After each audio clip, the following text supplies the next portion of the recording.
লাকাদ কানা লাকুম ফি রাসূলিল্লাহি উসওয়াতুন হাসানা, আল্লাহর রাসূলের ভেতরেই তোমাদের জন্য উত্তম আদর্শ নিহিত রয়েছে।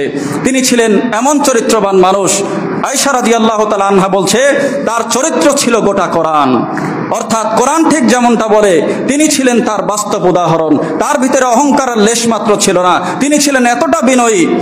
আতান নবী সাল্লাল্লাহু আলাইহি ওয়াসাল্লাম রাজুলুন, এক লোক নবীর কাছে এসেছে। ফাকাল্লামাহু, নবী তার সাথে কথা বললেন।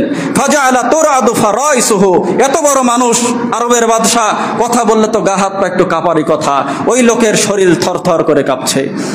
নবীজি তাকে অভয় দিয়ে বলছে, হাউবিন আলাইকা, তুমি শান্ত হও। ফা ইন্নী লাস্তু বিমালিকিন, আমি কোনো বাদশা নই। ইন্নামা আনা ইবনু ইমরাতিন তাকুলুল কদিদ, আমি হলো একজন সাধারণ মহিলার সন্তান যিনি শুকনা মাংস খেয়ে জীবন ধারণ করত। সুবহানাল্লাহ। তৎকালীন আরবে দরিদ্র শ্রেণীর মানুষেরা শুকনো মাংস খেয়ে বেঁচে থাকতো। নবীজি সেটাই বোঝালেন।